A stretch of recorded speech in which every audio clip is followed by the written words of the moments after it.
ito yung isa rin sa mga katanungan na sa katulad ko rin na yung basag nicho.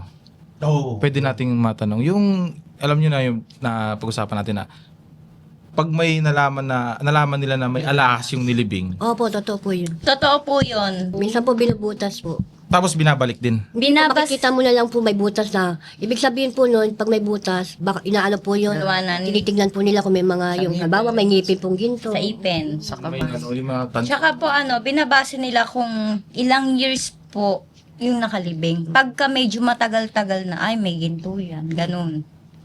Lalo na po yung mga panahon po ng mga Kastila. Kasi yun po yung may mga may mga ginto-ginto. May mga nakalibing doon na panahon pa ng Opo. Kastila. Opo. So paano pag nalaman ng kamag-anak na may binasag na nicho? Kanino sila? Hindi po siya totally binasag. Kumbaga, lalagyan lang ng butas na kasya lang talaga yung kamay. So, parang mga Tas nga pa sila. Kakapain na lang Sa nila. hawakan din siya napatay. Salamat sa pagbisita. Kailangan mo rin matapang. Kasi hindi ko kaya yan. Para pare, butasin mo yung nicho. Yung nga, tapos may Hawakan ka kamay rin. na. Tapos yung nahanapin ngipin pa, so may papasok yun. Tapos mararamdaman mong ngipin. Ba? May may napapabalita din about sa yung mga bagong libing na especially para sa mga babae. Yung alam niyo na, yung mga iba ginagahasa pa. Hindi po. Wala pong ganun doon. Wala naman. po. Wala na pong Yan, ganun. di ba? Yung mga ganyan May ganyan na kwento na. Pero ang ano ko po, na Necrophilia. anuhan ko lang, is yung sa mga morgue. Doon pa lang talaga. So, doon pa rin ginagawa. sa Sana embalsamador? iba, sa mga embalsamador. Suspect. Sila na yung end product na sila eh.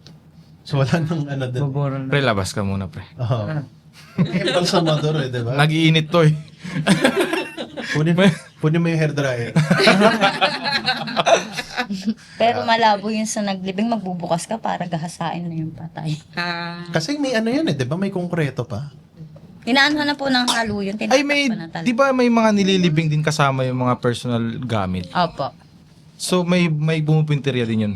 Nung araw. Nung araw. Kasi Pero sa ngayon po wala na. sa karamihan pag may nililibing, hindi na bibuksan yung ataol kasi may naman nilalagay siya sa loob. Kasi karamihan pag alam mo, yung mga tirador doon sa lugar namin yung araw, pag mayroon ng galon, alam mo, tinakpan nila. Tapos pag mga ilang araw, mga balis na, tapos sa kilagabihan, kukunin nila yon, ibabalik nila ulit. Pinabalikan nila. Grabe. Pero sa ngayon po wala na pong gumagawa. Yung mga Wala, po, mga sinaunang Kasi mga tayo, wala nang pera ngayon. So, So, wala naman na tayong may sasama pa.